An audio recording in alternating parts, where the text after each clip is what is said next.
famous sport participant I've decided to choose for my video broadcast is Ricky Ponting. I decided to choose Ponting because cricket has been a sport that I've been highly engaged in from a young age, and I always looked up to Ponting through the way he was able to lead.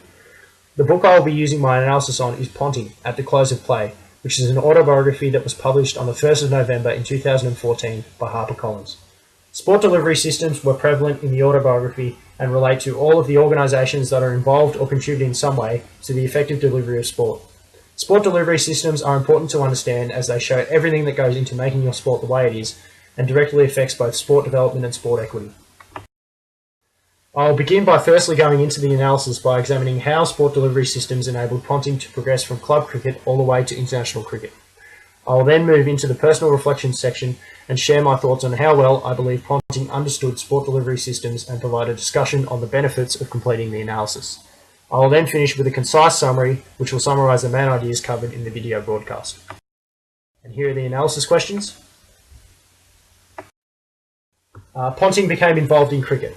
This was because he was involved in it from a young age, and his uncle, Greg Campbell, used to play cricket for Australia, so he gained inspiration from that. On top of this, by the time he was old enough, he rode his bike every weekend to watch his local cricket club, the Mowbray Eagles seniors, in action, and loved watching cricket and immersing himself in the club culture. For his local club Mowbray, he played in the 3rd grade, A Reserve and A grade competitions. He also played representative age cricket competitions for the NTCA under-16s and the Australian under-17s and 19s. At domestic level, he played in the Sheffield Shield, the Big Bash League, the Indian Premier League and the Caribbean Premier League. At the international level, he participated in many important competitions, including the Cricket World Cup, the Ashes, the Chapel Hadley Trophy and the Border Gavaskar Trophy, just to name a few. For domestic, underage representative and local cricket, round robins would take place and then elimination finals would generally be played against the best 4 teams at the end of the season. At the international level, in the World Cups, the round robin format is followed and then elimination finals towards the end of the competition took place.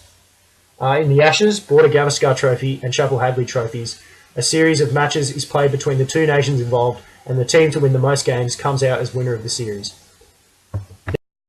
Now for some of his top career achievements. In 1992, at the age of just 17, he made his debut for his first-class debut for Tasmania. In 1995, he made his debut for Australia in the one-day and test teams. In 2003, he led Australia to win the Cricket World Cup, successfully defending the World Cup also won by Australia in 1999. In this year, he also achieved his highest ever test score of 257. In 2007, he led Australia to their 3rd consecutive World Cup victory, which was his 2nd as captain. And in 2011, he became the first cricketer to achieve 100 test wins. So the Mowbray Cricket Club, they have a standard local club structure. They have a committee which consists of a club president, vice president, treasurer, secretary, as well as other volunteers who assist the club committee. They are responsible for providing the sport of cricket to a wide range of people on the basis that the participants pay their club fees and provide a positive image for the club.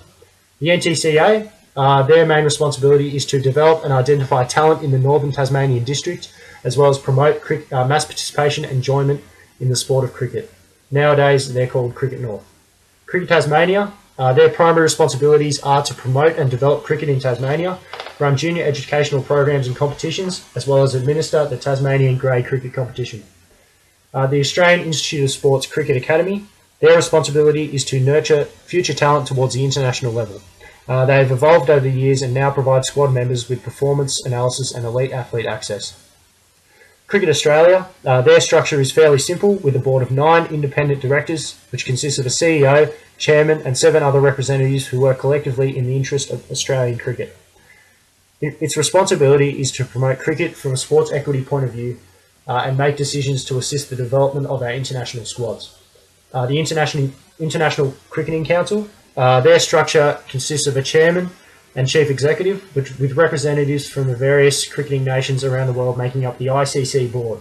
Their responsibility is to increase the profile of cricket around the world and organise international cricket competitions for current full member and associate cricketing nations. Mowbray Cricket Club facilitated his progression from 3rd grade up to A grade with mentoring from experienced players amongst the club.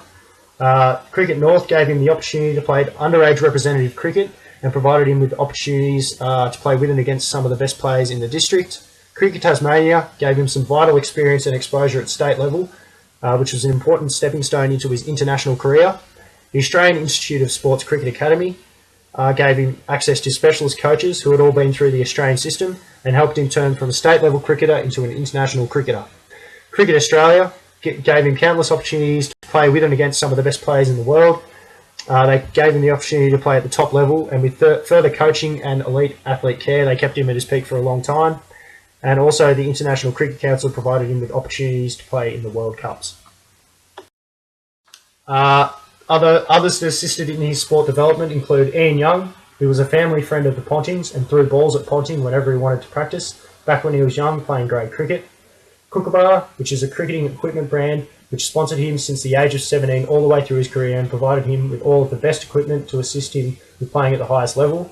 And the media, they increased his profile through televising and writing about the cricket. I believe that Ponting had a sound understanding of the majority of sport delivery systems. This was because he was able to acknowledge and understand the role and importance of each sporting organisation in his progression to being an international player. He never forgot where his career began and seemed to be grateful towards many of the organisations that facilitated his sport development, as well as the individuals involved along the journey. The only sport delivery system he didn't understand was the media. He cast his frustrations towards them many times throughout the autobiography and didn't understand the importance of the media to a corporate sport like cricket. The analysis provided me with many learning opportunities. I have learnt that sport delivery systems are every single organisation involved in the delivery of sport, not just sporting organisations themselves. I have also learnt that at the higher levels, they still place some focus on sport equity and mass participation. It surprised me that there are so many different organisations that actually go into the effective delivery of sport, and they could be improved with increased funding and exposure to create more of an impact on citizens and help them understand how they contribute so effectively to the delivery of sport. So to conclude, Ricky Ponting was born in Tasmania and grew up playing his cricket for the Mowbray Cricket Club. He continued to progress at a rapid rate and played at state level for Tasmania in 1992 at just 17 years old. With continuous sport development through sport delivery systems from local to international level, he sustained an illustrious career with many highlights. He had a sound understanding of many sport delivery systems and was generally understanding of their roles. He ultimately fulfilled his childhood dream of playing cricket for Australia. Bibliography: